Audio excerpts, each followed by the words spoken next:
GearNetwork.com. The following is a presentation of the Gear Radio Network.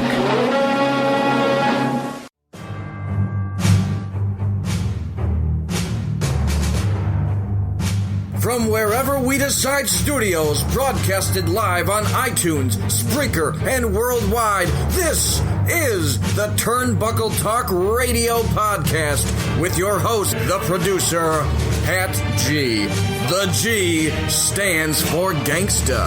And now kick back and get ready for the eargasms.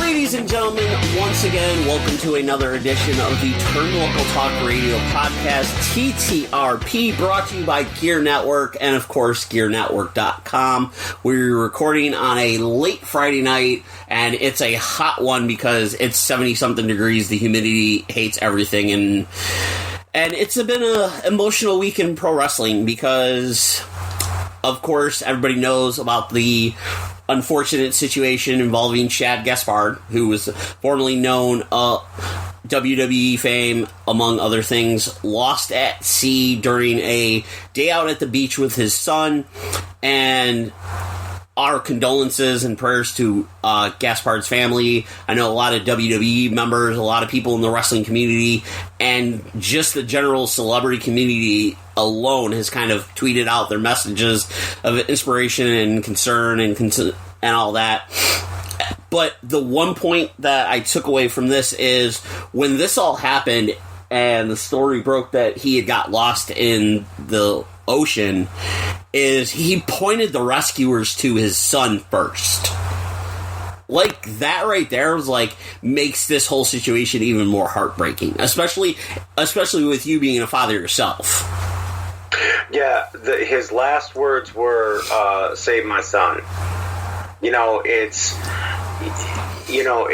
been a lot of people, when this occurred, that, you know, the outpouring in the hopes that they would find him. I mean, when searchers stopped looking, Chris Masters got people together to look, and, you know, he bless him too for continuing to look for. Yeah, this is just such a weird bit of, you know, you hear about professional wrestlers having a shortened lifespan and everything, but this was an incident where this could have been anyone on any given day at the beach, and it just happened to be, you know, Shad. And the fact that he wanted the rescuers to get his kid first, and then he got sucked under. And like you said, the outpouring from the professional wrestling and sports world has been overwhelming. You know, you have the Rock sending out his love and support to the family. You have Triple H going on TMZ Sports and saying that he was one of those guys that was just, he was a great dude. And even talking about him and Stephanie running into Shad in California when they would be doing network deals at Fox. And he's, you know, has his own career going on out there and just catching up. And, you know, how great of a human being he was. And a lot of the wrestlers in that crime time era of the WWE, the you know, ruthless aggression era, make no mistake about it, crime time was probably, yeah, you know what, I'll say it. They were the greatest tag team in WWE never to hold the tag team titles. Oh, absolutely. They were entertaining. They were charismatic. They had you on the edge of your seat sometimes with the antics they would pull. But it was one of the things. Also, even older wrestlers like tweeted out their condolences and everything. I know Mick Foley has said that whatever help he can do with Shad's now widow, his wife, to get the pilot or show that Shad was creating, the wrestling show that he was creating, he's offered his help to whatever he has to do to try to make it something into a reality. Yeah, and right now, currently, there is a GoFundMe to help with financial costs for the family, and also to put Shad's son through college. And I know Collar and Elbow has created a shirt that all the proceeds from the sale of that shirt will go to the Gaspard family as well. And Pro Wrestling Tees is doing the same. Not all heroes wear capes, some wear Tims was the slogan, and I kind of laughed because not to make it a total downer talking about him and his passing, but talking about his entertaining career. Oh, absolutely. Although Crime Time wasn't around for multiple generations and all that other stuff, the one thing that always used to get me is this dude is wrestling in Timberlands. Yep. Like I know this sounds like the weirdest thing. Like Timberlands and jeans. Timberlands and jeans. Okay, the two most uncomfortable goddamn things to even try and do a little light jog in, right? And then all of a sudden, it's like, bang, here's this dude wearing them and wrestling and having great matches and entertaining promos. And I mean, dude, I don't know how many times I would joke around and be like, money, yeah. And it's a select population of wrestling fans that really stuck through it, the hard times and the dedication of that era of wrestling, 2006 to 2010 time frame. They were one of the teams that you thought of. They were so good, and he was so good and athletic for being such a big man. And that's the other thing, he was deceptively big. We talk about Billy Gunn being a big dude. So was Shad. And you looked at him and he was a physically imposing dude. And someone being the size that he was, in the gear that he was, moving around very fluid. Absolutely. Granted, you had the complete opposite dynamics of Crime Time with JTG being the smaller, athletic guy, but Shad was not a slow dude. He could move around in the ring. Yeah.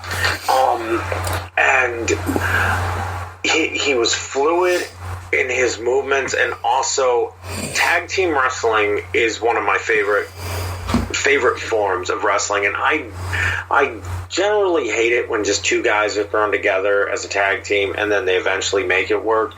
Crime Time came in as a tag team, and it was the classic little man, big man, okay?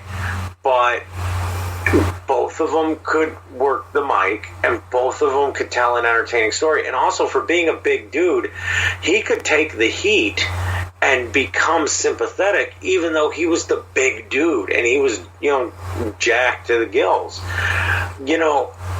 I think his in-ring work, I don't want it to get overshadowed by the tragedy that happened, and it is tragic. It's a tragic accident. It's a tragic way for a young man's life. I believe, if I'm not mistaken, he was only 39. So, only a couple years older than me. Such a young life extinguished. But the positive that we get out of it is his son was able to live. And, absolutely. That's the one positive, the one silver lining in this entire. Yeah, it wasn't a similar situation to when Kobe Bryant passed away in the helicopter accident, and everybody was like, "Oh, it's Kobe," and then it was later found out that his daughter Gianna was with him. It was a situation where it could have been worse, but thankfully it wasn't. I mean, God, and it's weird to think that Kobe was only a couple months ago. Yeah. Yeah. It's unfortunate, but also continue on with this somber, sad kind of feeling going on is, of course, it was the finale of Dark Side of the Ring Season 2, and them focusing on the tragic accident that happened in the Kemper Arena in 1999 with Owen Hart and in the Blue Blazer character, and unfortunately falling 75 feet and hitting the corner post and basically passing away due to internal bleeding and the injuries he suffered from that.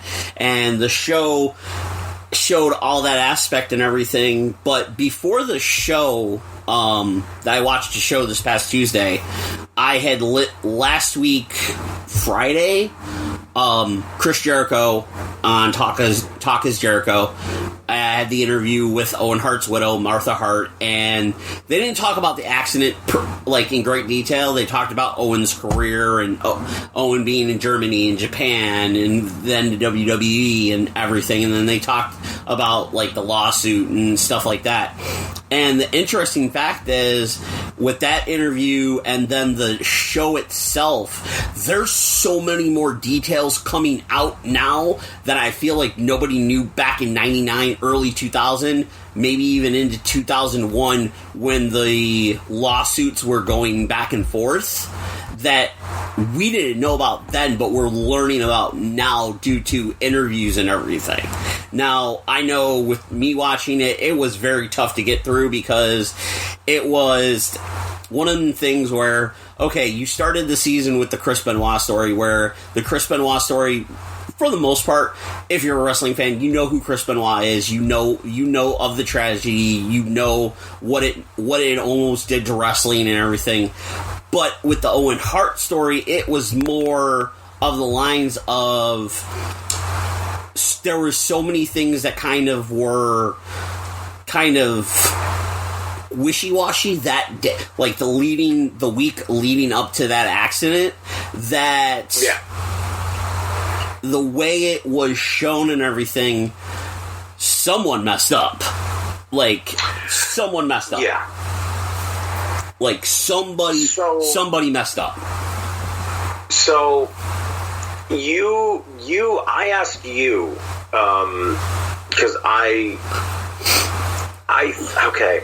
You hadn't watched it yet. I hadn't watched it yet. And yeah. So to read you saying this is worse than the Benoit one, this is more emotional, was tough. Was like, oh, okay, so this is definitely going to be emotionally draining and emotionally taxing, because the Chris Benoit one was a two-parter. Yeah. I felt more emotionally drained after the Chris Benoit episodes, and here's why. With Owen Hart's tragic accident, while a lot of stuff came to light in this episode that I did not know about, like the carabiners, and the clip, as Dr. Hart kept referring to it as the clip. Yep. This little this quick sailing. Yeah, the quick release clip that carabiner that it was split, that he would have hit as he was approaching the ring. Yeah, and it's like, okay, and her disgust over, okay, they did this just for, a couple extra seconds on camera, and they weren't even, it wasn't, that stuff was new to me. The lawsuit, the counter lawsuit, so that WWE could have their time in court in Connecticut as a legal maneuver because of punitive damages. That to me was kind of a dick move. Just from a legal standpoint, where it's like, okay, she's suing us in Kansas City. We need to sue her here so that, Also, Jim Cornette shocked me during this episode, you know, he has recently taken heat for some comments he's made. Oh yeah. But the comments in regards to the show, and now I knew that blood was still in the canvas when the pay-per-view was continuing. Yeah. Okay. And we've learned that over time. I did not know that the boards broke and that guys were working around the broken boards, which is so monumentally jacked up. But Jim Cornette brought up a very valid point. It's like, end the pay-per-view right there. Why didn't you? Like, why didn't you just end it? You had time to call Martha. Why didn't you just end it? Yeah. And pay-per-view. JR saying that was the worst moment of his life, considering the life that man has had. Mm-hmm. Volumes. The depiction of how Owen looked while he was being rushed out in an ambulance. Yeah. You know, by other wrestlers was very hard to take. I think I said it was more emotional, draining wise, because as I'm watching it, and as I'm watching the show and they're talking about all the details and everything, I'm just going like, this could have been prevented. This could have been prevented. Like, this shouldn't have happened. Like, a man lost his life because someone messed up somewhere. Like, and then I think what also added to it was me listening to the interview the couple days beforehand. So, like, I was built up on it, because I think if I rewatched it, I probably would have the similar feelings as you. Yeah, well, the Benoit episode for me was more draining because I have had a longer time to process what happened with Owen Hart, because we all understood something happened. Yeah. It was a major accident. You know, I believe, you know, Martha even, you know, Dr. Hart even called it out in the episode. Like, they were parodying Sting, who had been doing it for a few years in WCW. From what I remember, I can't remember what it was on. I can't remember where I heard it, whatever, but I remember, and it honestly might have been Jericho's podcast. I don't know. I can't remember. But it was said, I read or heard somewhere that the crew that WWE hired to handle that was the exact same crew that was working in WCW with whenever Sting would do his rappel from the ceiling. And going back and thinking about all of the times that Sting has rappelled down or had rappelled down, he had the quick release. Yes. Only one time do I remember Sting having the carabiner behind his back where he had to reach, and that was in Chicago. No, that was not in Chicago. In Chicago, he actually did the side rappel. He actually rappelled down. I believe there was... it was DDP when he rappelled down and had to hook DDP up to him. Yep. And both, because they had to have that double weight. But you're right, because he always would rappel down, grab the cord, unhook it, it would fly up, you'd see it spin, and it was that kind of quick release. Now, you know, with Owen and the accident that happened, that was... I understood an accident happened. I understood it was faulty equipment. And as terrible as it was, there was kind of that moving on process for me with the Chris Benoit episode. Up until that episode, I still hadn't come to terms with what happened. Yeah. And then that episode, those two episodes not only presented what happened with Eddie Guerrero, because really it's two sides of the coin, like Jericho pointed out. But that was the first time where all of the evidence got shoved in my face, and I finally had to open my eyes and accept the truth. With the Owen Hart episode, the truth was always there. It was just really shocking to hear and see what Martha and her family went through. Yeah. Like when they're showing the police photos of the catwalk and they take a picture of the ring and there's the blood stain on the ring and you see the distance and you just think, this fucking guy fell. Yeah. All that. And he saw it. It wasn't like he didn't see it. He saw it coming. Yeah. And then, you know, Cornette was right. The show should have been stopped right there. And Martha Hart was right. They should have stopped the fucking show and made it a police fucking investigation. But instead, you know, the show went on. I remember you and I probably both remember it very similar. Oh, God. We're sitting in our buddy's house watching it, and boom. I was actually watching it at home because I ordered it.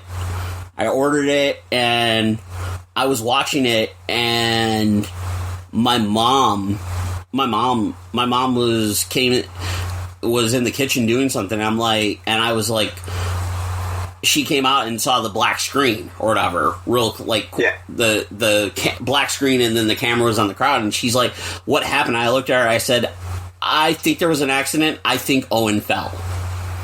Yeah. And then they do the thing where they cut or whatever, and then they come back to Jim Ross, and Jim Ross gives the news of Owen Hart's passing, and I'm just like, at that point, I turned off the pay-per-view. I couldn't do it. Like, I to this day, I have not watched the rest of that pay-per-view.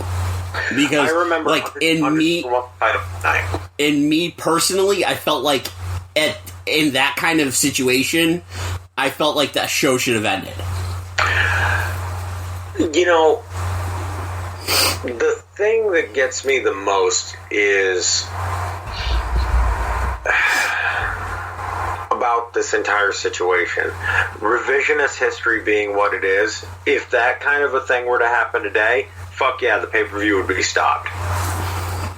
I would like to believe that if Kevin Owens or Shane McMahon or someone did some fucking crazy stunt and that they looked like they were going to be dying, yeah, I think the pay-per-view would be canceled because we have the network.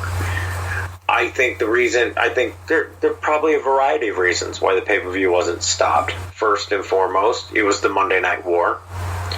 And only in the beginning of '99 did they really solidify their hold on the ratings. Yeah, and also all the pay-per-view providers and refunds and all of that.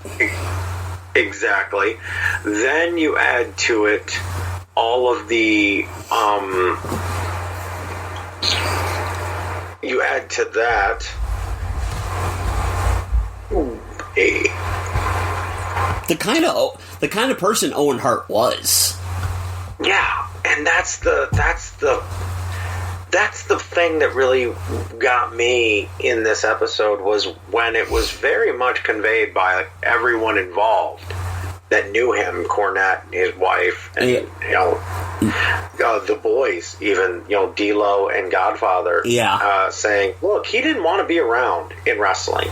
Like, he didn't want to be the long haul guy. Yeah, Martha even in the Jericho interview, because they talked about where Martha at a time was traveling with Owen and everything, and doing the shows in Germany and Japan and all that, and that stopped when they had Oj.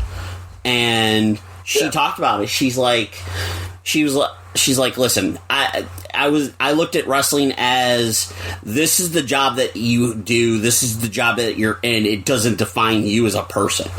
And she even went into further detail where Owen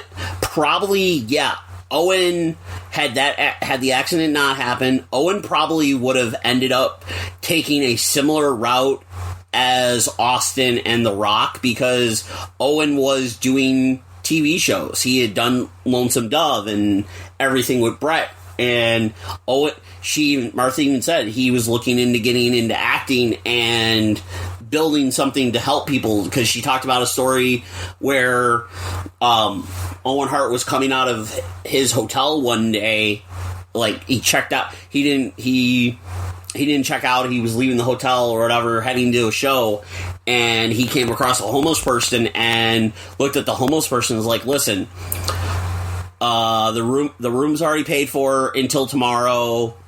He's like, here's the key.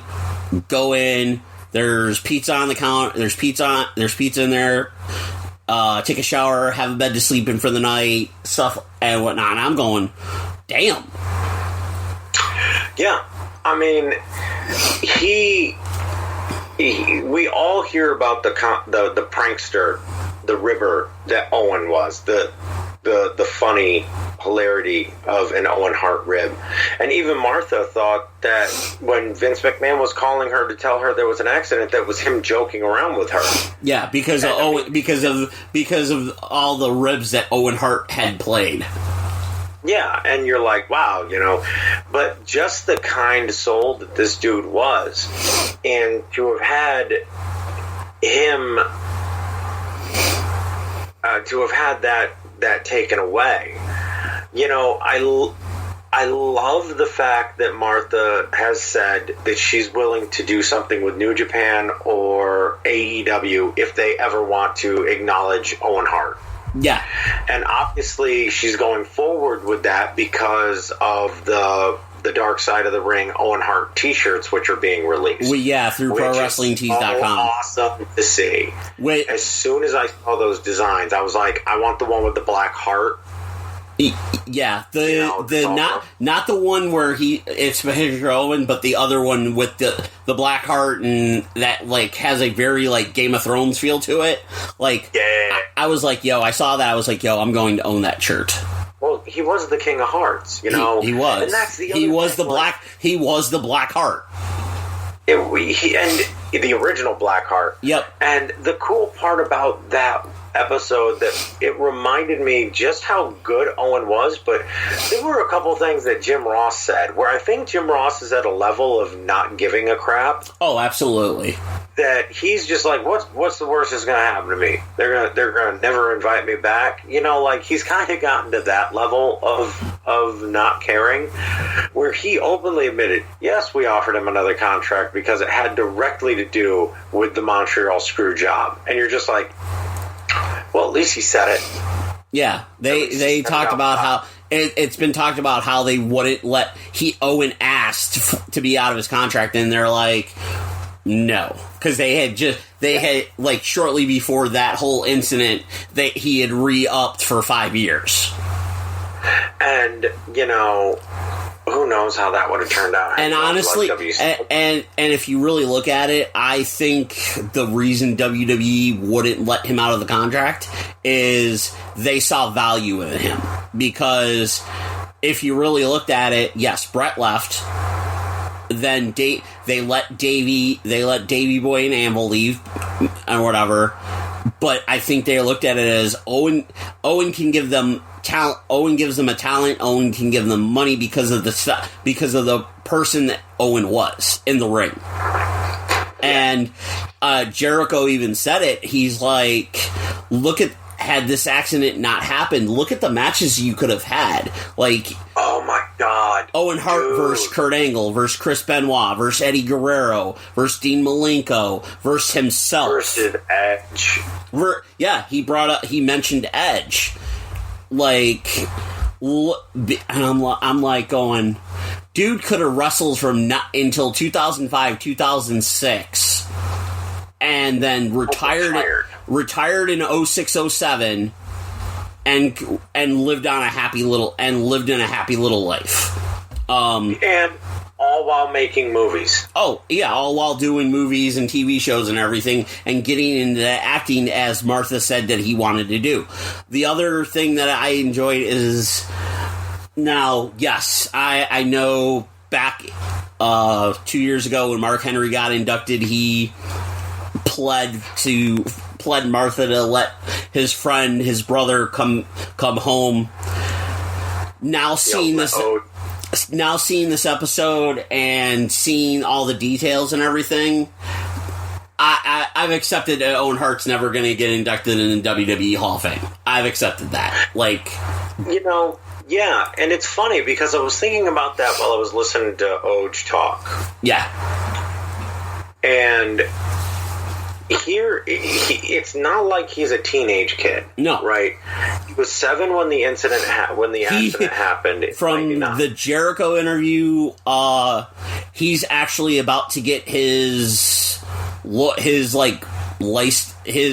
degree or something as a lawyer or something like that from Santa Barbara or something like that. Yeah, so he's got a law degree, so he's not a child. Yeah, he's literally about to get his law degree from like UCLA or something like that. Yeah, he's a grown ass man who can make these decisions on his own. Yeah, and this is my thought on this, and I might be out of line. It's not his birthright. Being in WWE is not his birthright.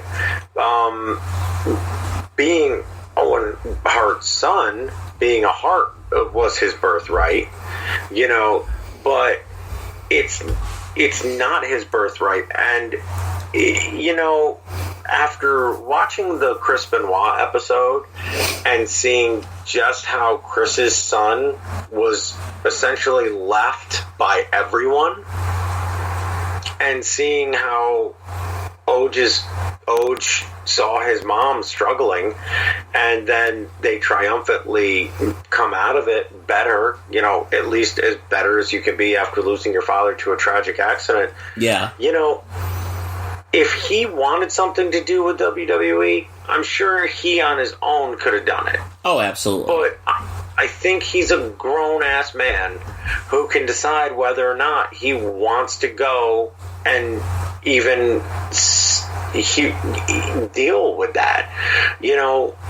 Chris Benoit's son has had to endure that for over a decade now.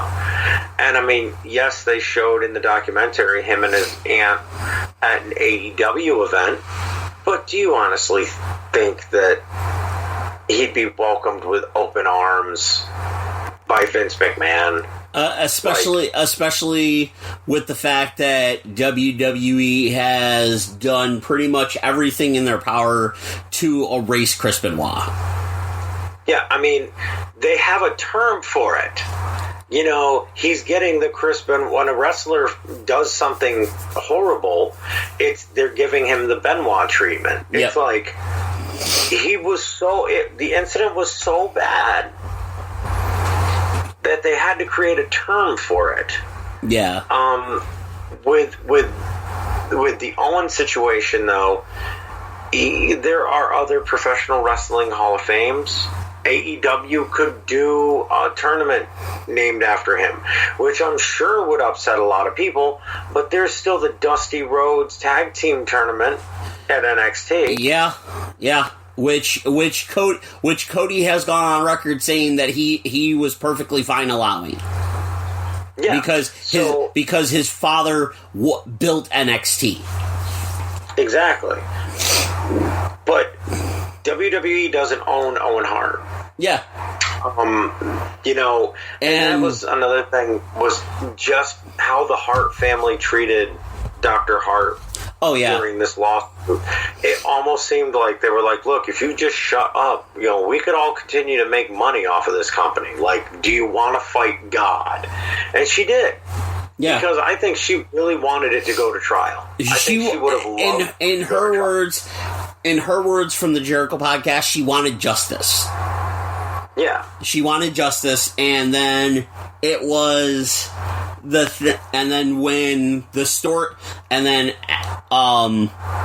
this week or whatever, after the episode, the WWE lead attorney, Jerry McDevitt, coming out and giving his statement and everything, and going, it was nothing about justice, it was about money, and we offered $17 million, and she wanted something like 35, and and whatnot, and then she retorted that going, listen, it was never about the money, it was, I wanted justice for this.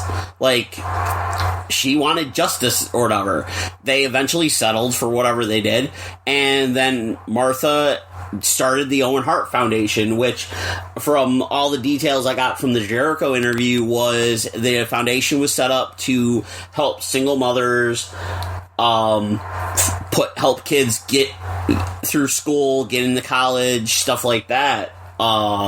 Which at some point when I'm in a little better financial situation, you know what? I'm gonna go to the website. I'm gonna put in like a $20-$25 donation. I'm like, yeah. And I mean, obviously, I would like our listeners to do the same, and or buy the Pro Wrestling Tees T-shirts. Yes, and get the donations out there. Same with the Shad Gaspard shirt. I'm gonna go to Pro Wrestling Tees and buy that shirt and be like, there you go, because I know a percentage is gonna go to the family. Now, I have to ask you a weird question. Okay. Like, after watching this, what are your feelings about WWE? Because we are right now getting treated to two different docu-series, which paint some very interesting pictures about people that we've come to love and respect. You have the Dark Side of the Ring, which, you know, for me, and I really wished I was able to contribute to our interview a couple weeks ago, you know, because having the actor the pro wrestler who portrayed Chris Benoit in the show, Mr. Jukes, would have been really cool to ask this question. Do you feel that the Dark Side of the Ring is doing maybe a better job of honest documenting than, say, WWE, who for the first time is doing an Undertaker documentary, which we've never seen the likes of this with this character? Like, this is almost the last bastion of kayfabe, and they're tearing down the walls to show you this man that's portrayed this character. Do you think that they being Dark Side of the Ring are really pulling off what WWE maybe can't, and maybe something that ESPN 30 for 30 did with the Ric Flair documentary, where it's like, you think these guys are so good, here's the shit? I think it's the sense of WWE. I've always looked at WWE, the minute Vince McMahon went on television and stated that it was no longer professional wrestling, it was sports entertainment. Yeah. At that point, now, like I said, I was born in 1983, so I didn't really become a wrestling fan probably until I was 4 or 5, so that's 87, 88, or whatever. So you're looking at WrestleMania 2, WrestleMania 3, around that time.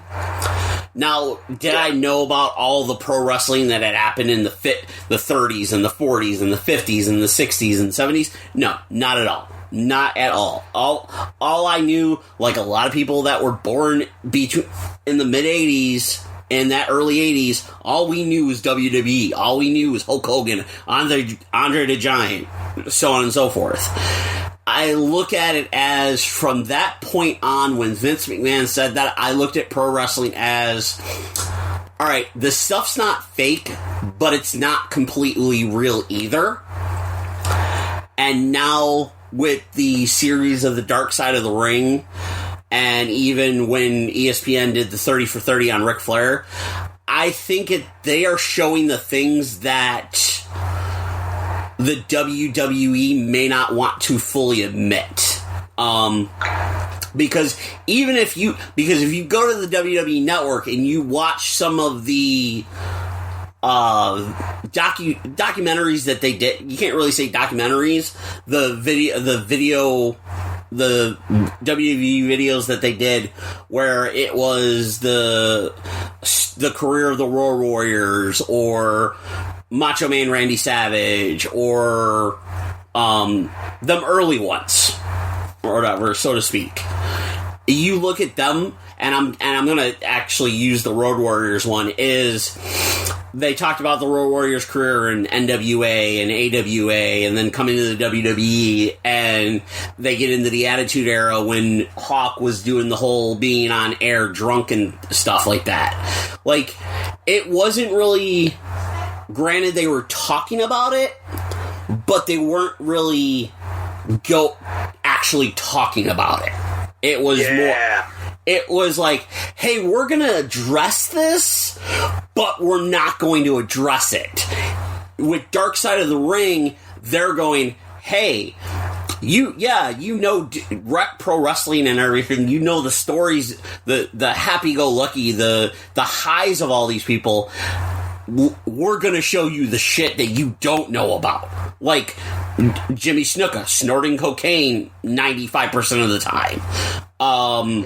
The CTE stuff that Chris Benoit was going through, and the steroid use that he was doing because he was a smaller dude.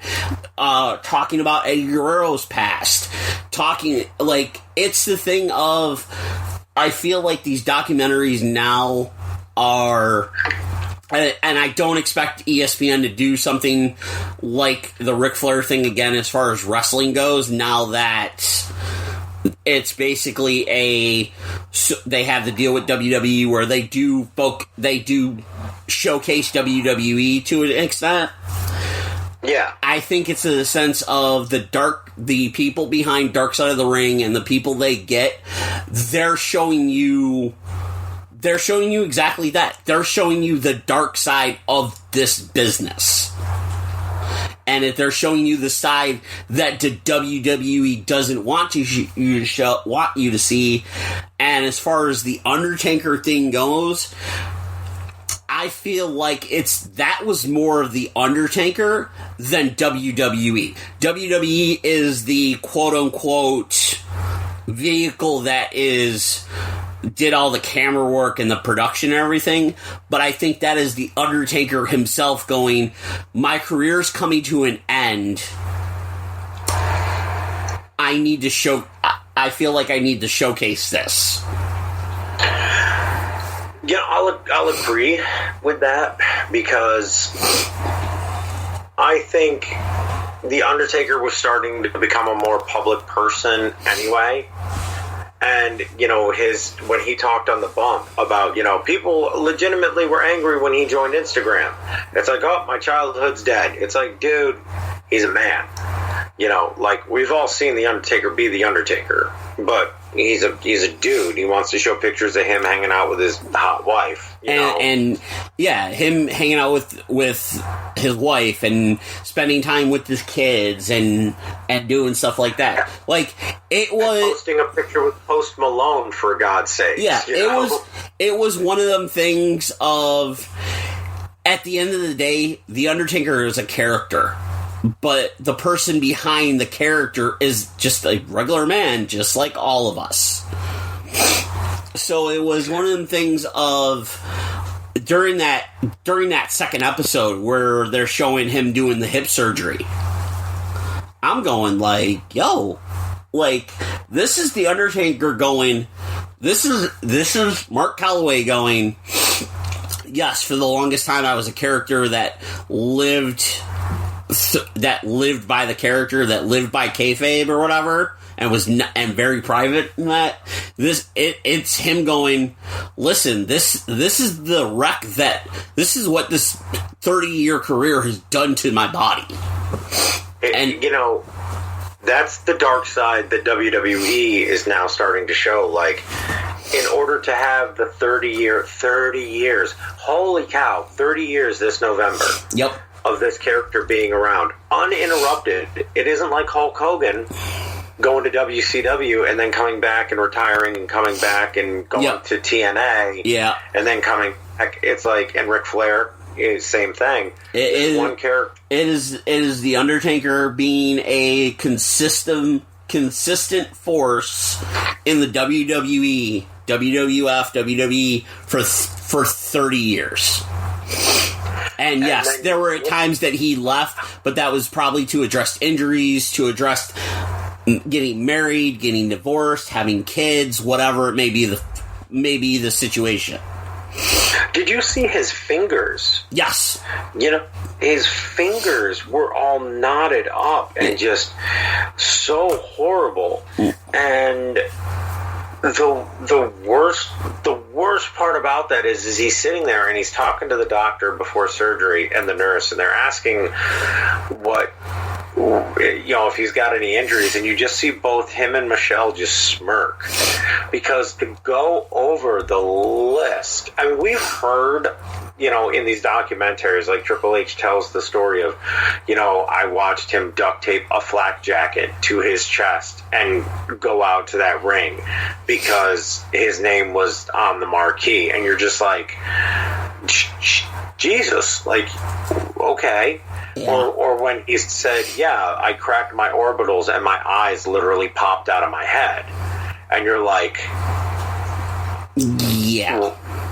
What? And this is the price that this man has paid. So, in my guesstimation, let him break kayfabe. He's earned it. Your childhood died when you found out Hulk Hogan was kind of racist.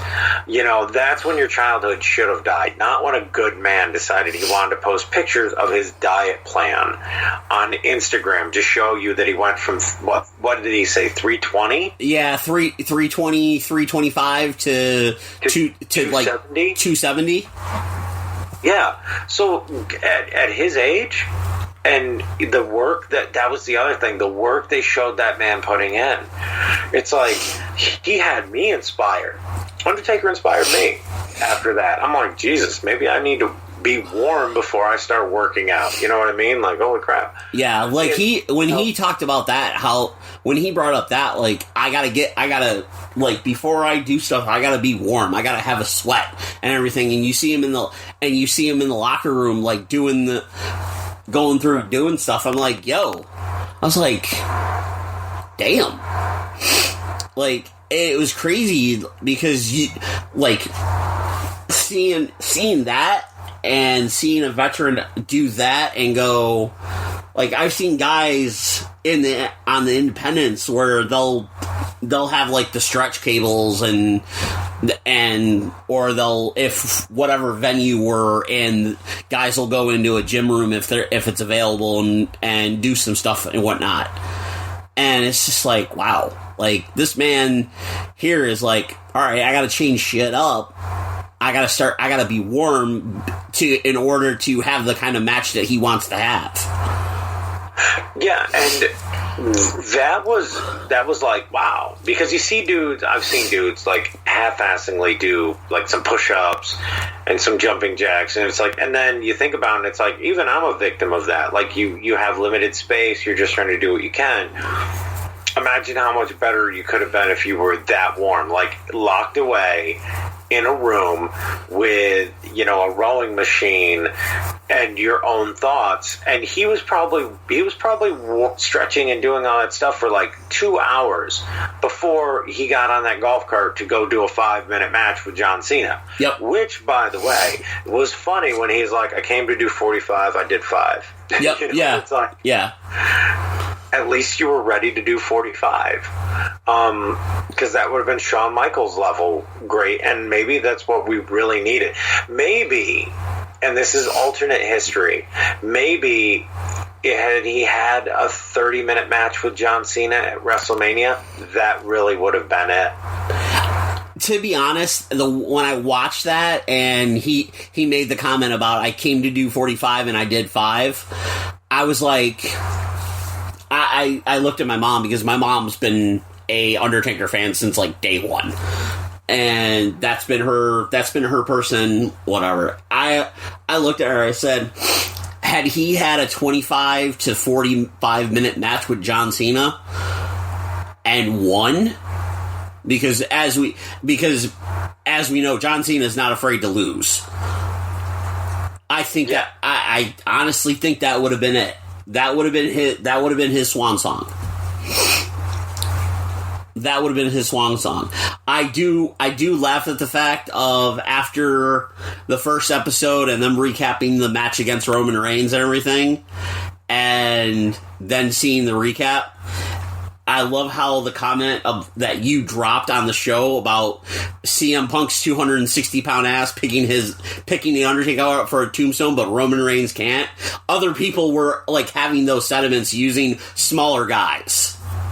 Yeah. Like, how is it that Roman Reigns couldn't have powered him up? John Cena could have powered him up. CM Punk did.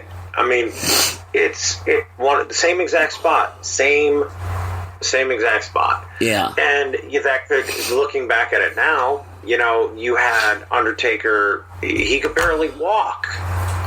And, you're hearing him say, I shouldn't be in this match. Yeah. And that's so tough. That's so tough to hear. And do I think that there's a perfect Undertaker last match out there? I think from the sounds of his interview on the Bump, the Boneyard match would have been it had the Boneyard match not been so freaking successful. Because you heard him say, yeah, I enjoyed the match. I would have preferred this, but this happened. And I see more of these happening in the future. And you're like, oh, that's how Undertaker's going to get away with wrestling only once or twice a year now.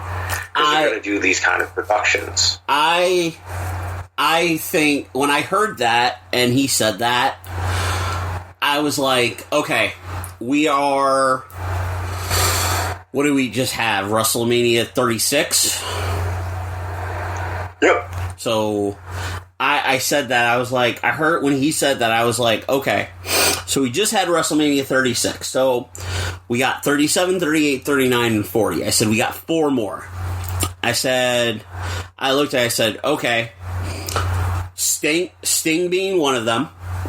If Sting decides not to sign with AEW, apparently, because that's been the rumor since yep. Sting is completely a free agent. I'm like, all right, Sting. I'm like, who else can he go? I'm like, Aleister Black. I'm like, I was kind of like, all right, that's 2. And I'm like, who are the other 2 that could get him to 40? I'm like, I was in my head, like, trying to get it to 40.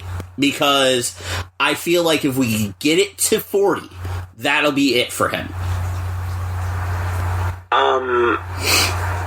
Okay, so my thought,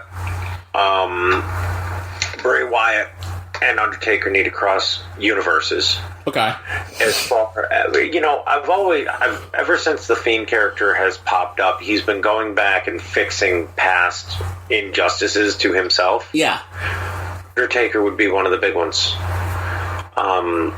So if I were to pick a character that Undertaker could lose to, and have that be the last one, I think that Bray Wyatt would be that character. I don't think that WWE feels that Bray Wyatt would be that character, but I certainly think that the character would be a perfect solution. But to see the Undertaker's Boneyard match versus Bray Wyatt and have it cross over into the Firefly Funhouse, I think could be so much fun as a fan, because I've gone on record and said I was not a fan of the Firefly Funhouse match. But maybe if you were to do like a Freddy versus Jason thing where it's like we're going to fight in the boiler room and then we're going to fight next to the lake in real life, I think that would be kind of cool. Like to show the man Mark Calloway walking into the Firefly Funhouse, and then when they come out of it, he's the Undertaker kicking the hell out of the Fiend. You know what? Thinking about that, there's the quote-unquote thing of whenever a man is going to retire, you go out on your back. Mm-hmm. WrestleMania 40, it's Bray Wyatt versus The Undertaker. You start with the Firefly Funhouse, and you end up in the Boneyard, and the Fiend buries The Undertaker and takes over. Yeah. then that's the end of WrestleMania 40. There's no big fire. There's no big explosions. There's no big fireworks. That's the end of WrestleMania 40. Is the Fiend standing at the edge of the grave, looking down on a buried Undertaker. I think they're going to steal our idea and book it. In 4 years, I'm like, if that happens, I'm just saying, if that happens, in 4 years, I'm like, we're Lifetime WrestleMania tickets. Yeah, like, I'd be like, you all owe me money. Like, Lifetime WrestleMania VIP packages for the rest of my life. And my belt. Yeah. your Fiend belt. Oh my god, I'm just if that happens. Like, I have video evidence, I have recorded evidence of this, sir.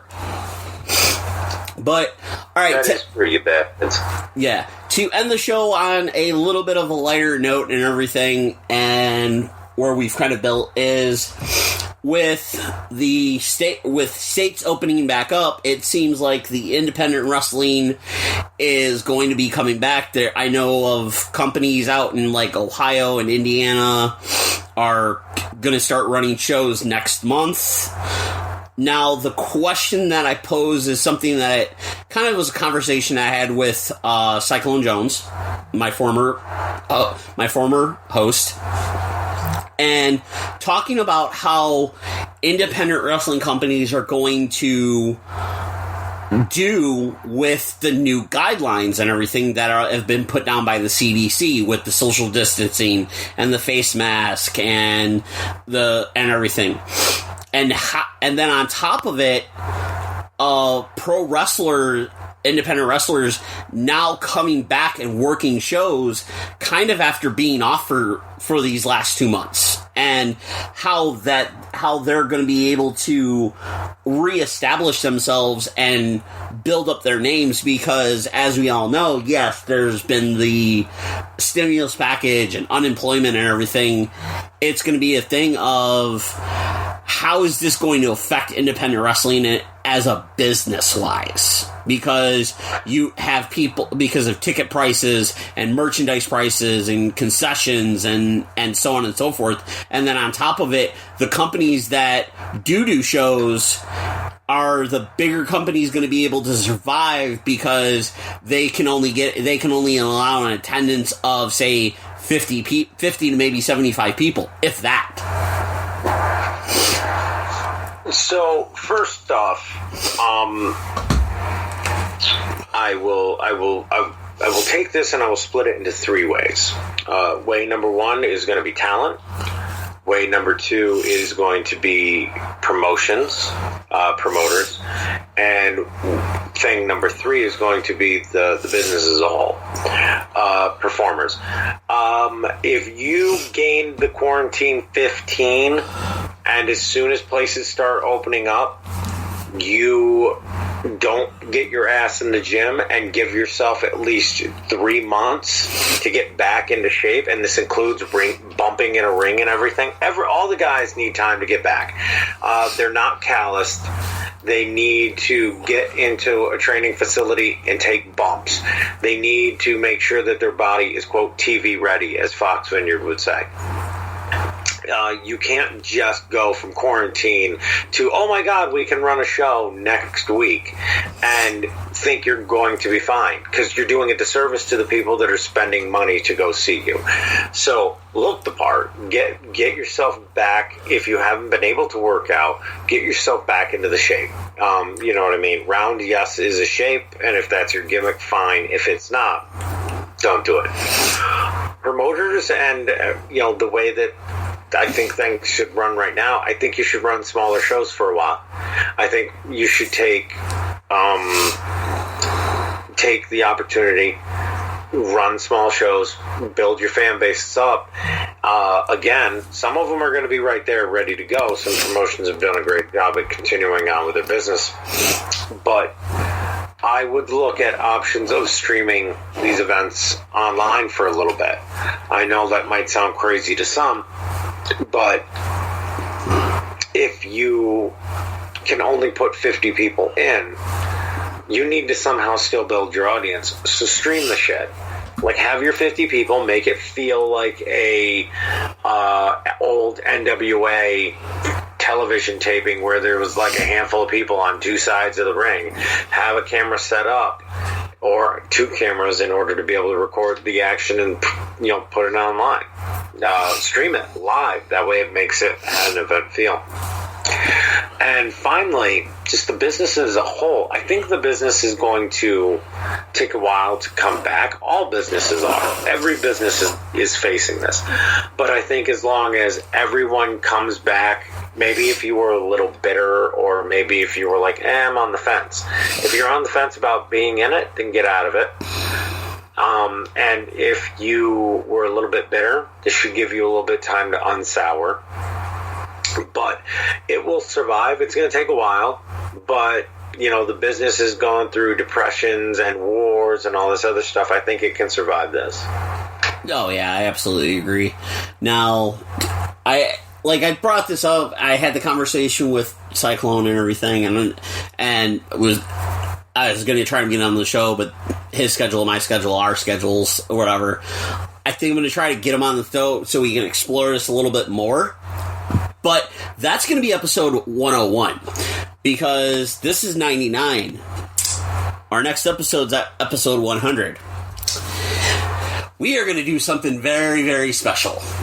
I'm going to try to organize it and everything, but episode 100 is going to be a complete roundtable discussion of the whole Chris Benoit career and tragedy and all of that. Like, it's going to be uncut, uncensored, whatever word you want to put after it. It's like, it's going to be in the sense of the Legends of Wrestling or whatever that WWE used to do like years ago. But it's going to be, now that with the Dark Side of the Ring documentary and everything, and the interviews that have been out there with David Benoit and Nancy's sister and all that, I think there's enough material to really dissect everything. And I am 100% with that.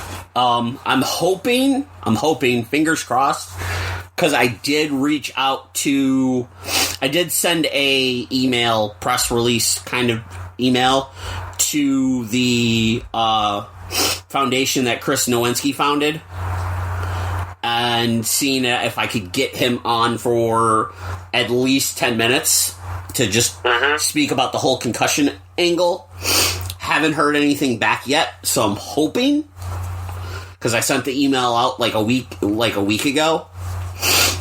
So I'm hoping maybe that somebody's going to reach back to me, and fingers crossed I'll be able to get Chris Nowinski on.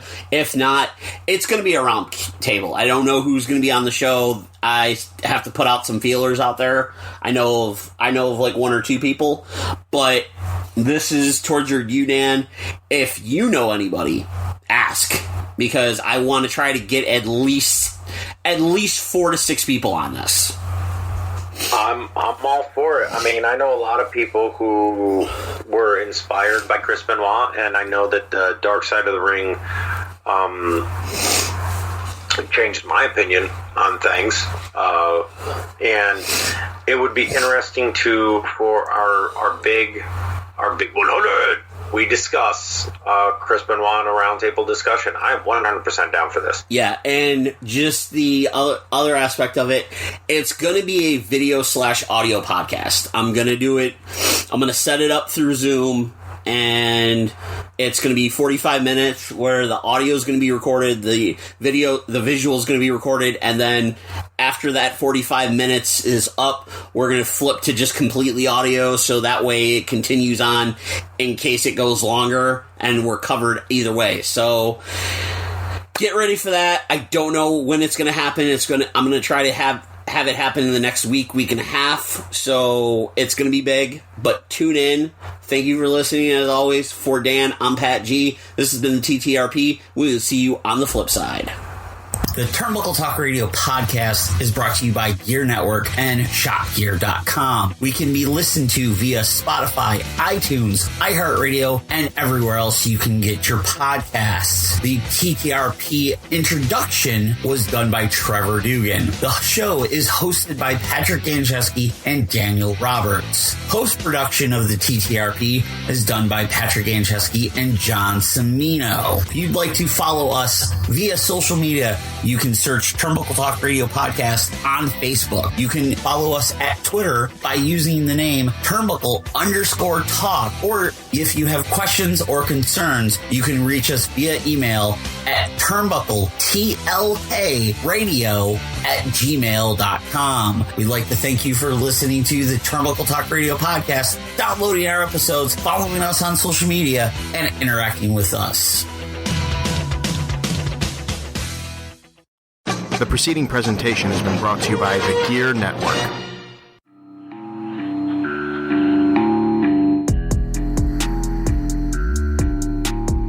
Hey everybody, how's it going? It's Ryan Wolf. Hey, Mr. Perez. From the Better Live Than Dead podcast. You can catch the Better Live Than Dead podcast on the Gear Radio Network, BetterLiveThanDead.com, and wherever you get your podcasts. That's right. With that being said, hey, we talk about sports, we talk about music, we talk about entertainment. I make things really awkward sometimes. That sounds about right. Uh-huh. With that being said, though, as you always know, we are Better Live Than Dead. You're not. We'll catch you sometime very soon.